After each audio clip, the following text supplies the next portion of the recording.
बात ना करो। देखो, तो अभी तक पढ़ा रहे थे संबंध, अब फलन देखो। 7 तक पढ़ाएंगे। परीक्षा कब तक है? कब तक है?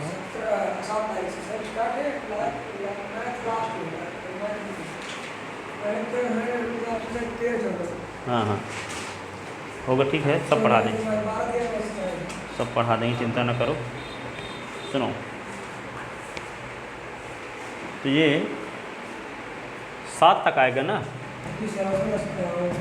समाकलन तक। हाँ,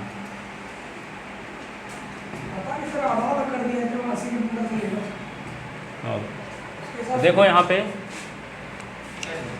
फलन, फलन क्या है? देखो सुनो, फलन को कैसे परिभाषित करोगे? आप लोग पिछले साल 9th क्लास से सुनते चले आओ कि f बराबर 2s + 1 ऐसे सुनते चले आए हो, ये फलन है। लेकिन इसको परिभाषित करने के लिए बोला जाए तो आप परिभाषित नहीं कर पाओगे, ठीक है। तो यहाँ पे क्या करेंगे, s के स्थान पे मान लो 1 रख दिए, तो क्या होगा 2 × 1 + 1, 2f, s के स्थान पे 2 रखिए तो 2 × 2 + 1, 3 में f लगाए तो f क्या किया, 2 × 3 + 1 कर दिया। 4 में f लगाए तो f क्या किया, 2 × 4 + 1 कर दिया। इसका मतलब क्या हुआ, ये क्या हुआ, 3 आएगा, 5 आएगा, ये 7 आएगा, ये 9 आया। यहाँ ये पता चला कि f एक नियम है जो 1 को 3 बना दिया, 2 को 5 बना दिया, 3 को 7 बना दिया, 4 को 9 बना दिया। तो एक एलिमेंट को दूसरे एलिमेंट में कन्वर्ट करने का काम एक नियम ही करता है। तो यह एक नियम है, लेकिन नियम कैसा है, यहाँ देखते हैं कि एक समुच्चय के एलिमेंट लिए गए, जिसके एलिमेंट को हम कह दें कि 1 2 3 4 और दूसरे एलिमेंट को कहें क्या, 3 5 7 9, ठीक है। तो 2 समुच्चय हैं ए और बी। जब 2 समुच्चय हैं ए और बी, तब एक ऐसा नियम जिसके द्वारा समुच्चय ए के सभी अवयव समुच्चय बी के अद्वितीय अवयवों से संबंधित होते हैं, तो ए और बी के बीच लगने वाले ऐसे नियम को फलन कहते हैं। क्या बोले कि ए और बी 2 क्या हैं, अरिक्त समुच्चय हैं। तब एक ऐसा नियम जिसके द्वारा समुच्चय ए के सभी अवयव समुच्चय बी के अद्वितीय अवयवों से संबंधित हों, तो ए और बी के बीच लगने वाले ऐसे नियम को फलन कहते हैं, ठीक है। एक का प्रतिबिंब 2 पर, इसको एक को बिंब बोल देंगे, इसको प्रतिबिंब बोलते हैं, ठीक है। यहाँ f मान लो नियम लग रहा है, तो जिस नियम के द्वारा समुच्चय ए के सभी अवयव संबंधित हों और समुच्चय बी के अद्वितीय अवयव से, इसका मतलब एक अवयव का संबंध एक अवयव से हो, एक से अधिक अवयव से ना हो, ठीक है। इसलिए इसको बोला गया अद्वितीय अवयवों से संबंधित हों। ऐसी स्थिति नहीं होनी चाहिए कि जैसे मान लो समुच्चय ए है और इसके एलिमेंट और बी के एलिमेंट, इसको हम लिख लें x1 s2 s3, ये y1 और y2, तो ऐसी कंडीशन ना होनी चाहिए कि ये ऐसे हो, ठीक है। अब y3 ये y4, ये इससे रिलेटेड है, ये इससे रिलेटेड है, तो आप कह दोगे कि समुच्चय ए के सभी अवयव तो संबंधित हैं, लेकिन सभी अवयवों का प्रतिबिंब अद्वितीय नहीं है। अद्वितीय का मतलब एक अवयव का एक ही स्थान पर प्रतिबिंब बनना चाहिए। यहाँ एक अवयव का 2 स्थानों पर प्रतिबिंब बन रहा है, y1 पर भी और y2 पर भी। तब ये नियम, जिस नियम के द्वारा एक अवयव का 2 स्थानों पर प्रतिबिंब बनता है, उस नियम को हम फलन नहीं कहेंगे। फलन कब कहेंगे, समुच्चय ए के एक अवयव का एक ही स्थान पर प्रतिबिंब बनना चाहिए, ठीक है। और समुच्चय ए का सवयव संबंधित होना जरूरी है, और समुच्चय बी का भले बच जाए तो बच जाए, ठीक है। जैसे मान लो यहाँ पे क्या है ए और ये क्या है बी, तो यहाँ पे एक एलिमेंट है a1 a2 a3 और ये a4, और ये क्या होगा b1 b2 b3 b4, ठीक है। तो ये इससे रिलेटेड है, ये इससे रिलेटेड है, ये इससे रिलेटेड है, ये किसी से रिलेटेड नहीं है, ठीक है। तो जिस नियम के द्वारा ऐसी स्थिति उत्पन्न हो, उस नियम को फलन नहीं कहेंगे। फलन कब कहेंगे, ए का हर एक अवयव संबंधित होना जरूरी है, बी का बच जाए तो बच जाए, ठीक है। जैसे मान लो यहाँ पे क्या है, ए है और ये बी है, और ये इसके एलिमेंट हैं s1 s2 s3। हाँ हाँ, बी का बच गया चलेगा, तो यहाँ पे क्या होगा y1 y2 y3 y4, तो यहाँ पे ये इससे संबंधित है, तो यह फलन है, फलन है, लेकिन यहाँ यह फलन नहीं है, ठीक है। अब यहाँ पे ये स्थिति चलेगी, जैसे मान लो ए है ये बी है, ठीक है, ए और बी। तो इसके एलिमेंट हैं S1 S2 S3, ठीक है, S4। ये क्या एलिमेंट है, Y1 Y2। तो ये इससे रिलेटेड है, इससे रिलेटेड है, ये इससे रिलेटेड है, ये इससे रिलेटेड है। तो ए के सभी एलिमेंट रिलेटेड हैं और एक एलिमेंट का एक ही स्थान पर प्रतिबिंब बन रहा है। S1 का एक ही स्थान पर बन रहा है, S2 का भी एक ही स्थान पर बन रहा है, S3 का भी एक ही स्थान पर बन रहा है, S4 का भी एक स्थान पर बन रहा है। तो एक से अधिक अवयवों का एक स्थान पर प्रतिबिंब बन सकता है, पर एक अवयव का एक से अधिक स्थानों पर प्रतिबिंब नहीं बनना चाहिए। जैसे ये वाली स्थिति नहीं होनी चाहिए, ये वाली स्थिति चलेगी, क्योंकि हर एक अवयव का एक ही स्थान पर प्रतिबिंब बन रहा है, रिपीट भले हो रहा हो।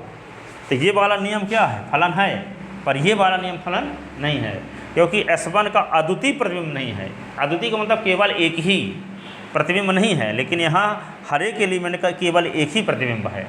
तो परिभाषा क्या बनी, ए और बी दो अरित समुच्चय हों तब एक ऐसा नियम जिसके द्वारा समुच्चय ए के सभी अवयव समुच्चय बी के अद्वितीय अवयवों से संबंधित हों, तब ए और बी के बीच लगने वाले ऐसे नियम को क्या बोलते हैं, फलन। ठीक है, और समुच्चय ए को कहेंगे फलन एफ का डोमेन, समुच्चय बी को कहेंगे फलन एफ का कोडोमेन सह प्रांत, और समुच्चय बी के उन अवयवों का समुच्चय जो डोमेन के किसी न किसी अवयव से संबंधित हो, फलन एफ का रेंज कहते हैं। जैसे मान लो यहाँ पे ये क्या हो गया, डोमेन, डोमेन के एलिमेंट हुए S1 S2 S3, को डोमेन के एलिमेंट क्या हुए Y1 Y2 Y3 Y4, लेकिन रेंज के एलिमेंट क्या होंगे Y1 Y2 Y3, यानी को डोमेन के उन एलिमेंट का कलेक्शन जो डोमेन के किसी न किसी अवयव से संबंधित हैं, फलन एफ का रेंज कहलाएगा। ठीक है, रेंज एवं परिसर, ठीक है, जाने माने नाम हम रेंज हिंदी में भी लिखते हैं, ऐसे ऐसे रेंज लिख देते हैं। ठीक है, को डोमेन हिंदी में लिख देते हैं, डोमेन ऐसे लिख दिया, को डोमेन, हाँ डोमेन को डोमेन हिंदी में यूज कर सकते हो आप, बहुत किताबों में ऐसे लिखा है, डोमेन को डोमेन रेंज। कल के आगे का पढ़ा रहे हैं, सुनो तो सुनो क्या बता रहे थे, फलन की परिभाषा। तो फलन की परिभाषा क्या हुई, ए और बी दो अरित समुच्चय हो तब एक ऐसा नियम जिसके द्वारा समुच्चय ए के सभी अवयव समुच्चय बी के अद्वितीय अवयवों से संबंधित हो, तो ए और बी के बीच लगने वाले ऐसे नियम को क्या कहते हैं, फलन। समुच्चय ए फलन एफ का डोमेन, समुच्चय बी फलन एफ का को डोमेन, और को डोमेन के उन अवयवों का समुच्चय जो डोमेन के किसी न किसी अवयव से संबंधित हो, फलन एफ का रेंज कहलाता है, फलन एफ का रेंज कहलाता है। ठीक है, समझ में आई बात। अब देखो यहाँ पे एक स्थिति यहाँ है, यहाँ देखते हैं ये तो डोमेन हो गया, को डोमेन रेंज समझ में आ गई बात। अब जिस फलन के द्वारा डोमेन के भिन्न भिन्न अवयव को डोमेन के भिन्न भिन्न अवयवों से संबंधित हों, जैसे इसमें है भिन्न भिन्न अवयव से संबंधित हैं, लेकिन इसमें तो ऐसा नहीं है कि भिन्न भिन्न अवयव भिन्न भिन्न से हैं। S1 S2 एक ही अवयव से संबंधित तभी फलन है यहाँ। ठीक है, तो इन दोनों फलन में अंतर है कि नहीं है, यहाँ भिन्न भिन्न अवयवों का प्रतिबिंब भिन्न भिन्न बन रहा है, इसका अलग बन रहा है, इसका अलग बन रहा है, इसका अलग बन रहा है, इसका अलग बन रहा है, लेकिन यहाँ S1 का प्रतिबिंब वही है जो S2 का है। ठीक है, तो फलन ये भी है, फलन ये भी है, लेकिन यहाँ भिन्न भिन्न अवयवों का भिन्न भिन्न प्रतिबिंब है, यहाँ एक से अधिक अवयवों का एक ही प्रतिबिंब है। तो इस फलन को कहेंगे एकैकी फलन, इसको कहेंगे बहुएक फलन। क्या बोलेंगे इसको, एकैकी, एक का एक ही प्रतिबिंब, एक का एक ही प्रतिबिंब। यहाँ पे क्या होगा, एक का एक ही प्रतिबिंब, तो क्या होगा ये एकैकी, वन इसको बोलते हैं इंग्लिश में, वन फंक्शन, एकैकी फलन। और ये क्या कहलाएगा, बहुएक फलन। ठीक है, बहुएक फलन उसे कहते हैं जिस फलन के द्वारा को डोमेन के एक से अधिक एलिमेंट को डोमेन के एक ही अवयव संबंधित रहते हैं। एक या दो से अधिक एलिमेंट, दो या अधिक एलिमेंट को डोमेन के एक ही एलिमेंट से संबंधित हों, तो ऐसे फलन को हम क्या बोलेंगे, बहुएक। क्या बोलेंगे, बहुएक, मेनी वन। अब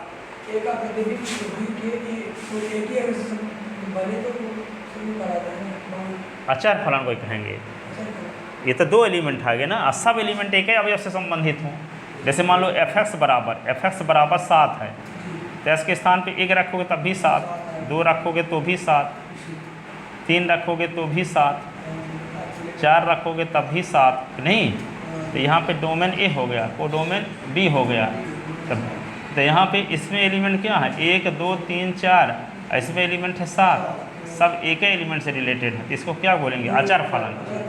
अचर फलन क्या बोलेंगे, अचर फलन।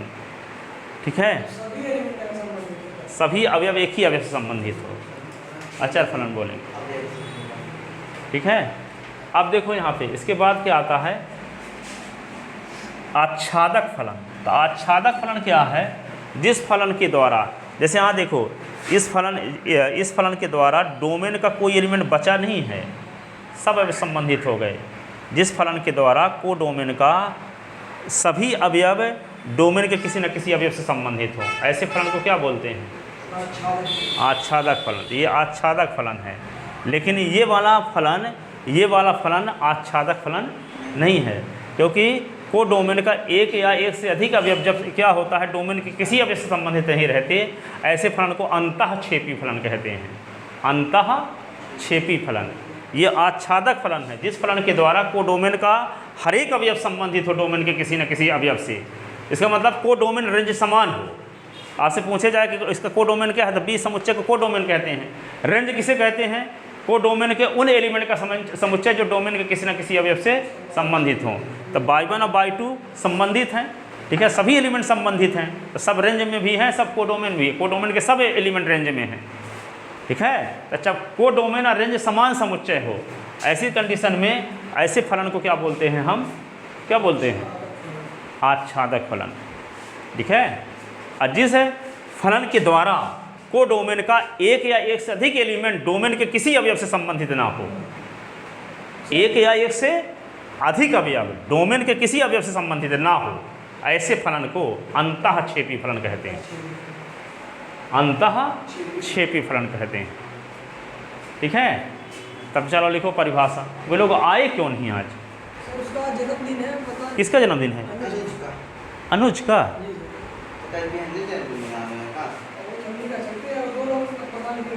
वे तो अभी गांव वो आया नहीं था, फिजिक्स में है ना। अब एक कौन नहीं आया है, गायत्री कहाँ गई, कितने बजे, कितने बजे गए, 7:55 हो गया। लिखो, तो लिखो माना, फलन की परिभाषा लिखे देते हैं। माना ए और बी दो अरिक्त समुच्चय हैं, दो अरिक्त समुच्चय हैं, तब एक ऐसा नियम जिसके द्वारा समुच्चय ए के सभी अवयव, दो अरिक्त जिसमें कुछ अवयव हों, अरिक्त कहते हैं, अरिक्त जिसमें एक भी अवयव ना हो। पिछले साल पढ़े तो रिक्त अरिक्त समुच्चय। हाँ, रिक्त समुच्चय, अरिक्त समुच्चय। रिक्त समुच्चय जिसमें कोई एलिमेंट ना हो, जिसको फाई से दर्शाते हैं। अरिक्त जिसमें कुछ अवयव हों, तो एक ऐसा नियम जिसके द्वारा समुच्चय ए के सभी अवयव समुच्चय बी के अद्वितीय अवयवों से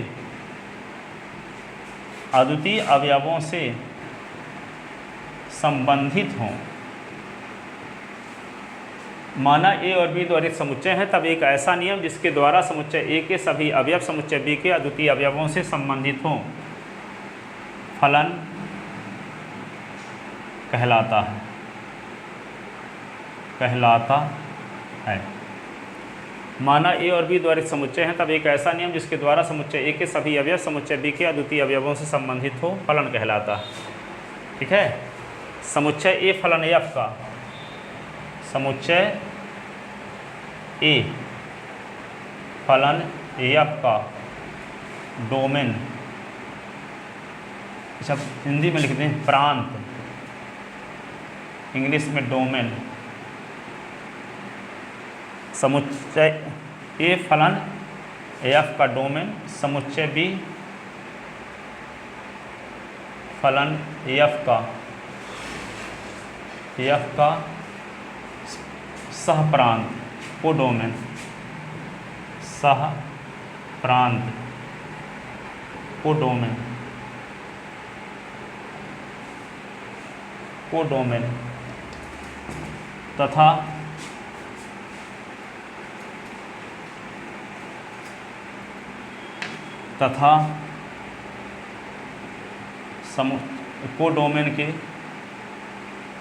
कोडोमेन के उन अवयवों का समुच्चय, उन अवयवों का समुच्चय जो डोमेन के किसी न किसी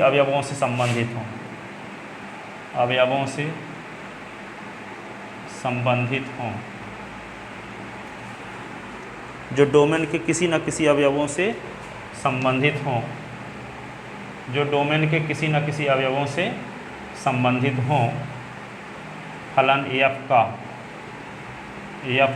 रेंज कहलाता है। फलन एफ का क्या कहलाता है? रेंज कहलाता है। फलन एफ का क्या कहलाता है? रेंज कहलाता है। जैसे ए और बी ले लो, यहाँ पे x1 x2 s3 s4 s5 y1 y2 y3 y4 y5 y6, ये से इससे, ठीक है। तो domain of F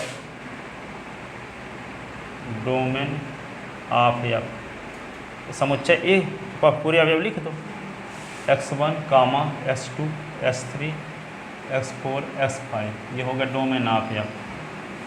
range of F, को डोमेन ऑफ एफ, क्या होगा? y1 y2 y3 y4 y5 y6, ये है को डोमेन आ गया ना। रेंज ऑफ एफ, जो एलिमेंट संबंधित है वही रेंज के कहलाएंगे, है ना। तो y1 y2 y3 y4 y5, ये। अच्छा, जन्मदिन है तो उसकी तैयारी में लगा है क्या?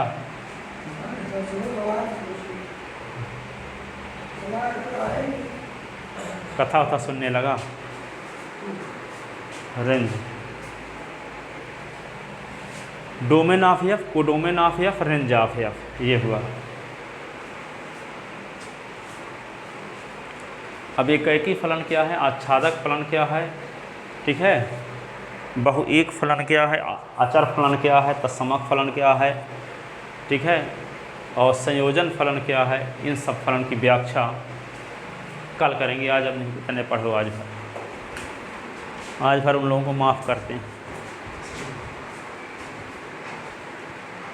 अभी आज BSc फर्स्ट ईयर वालों को पढ़ाएंगे 8:30 से 9:30।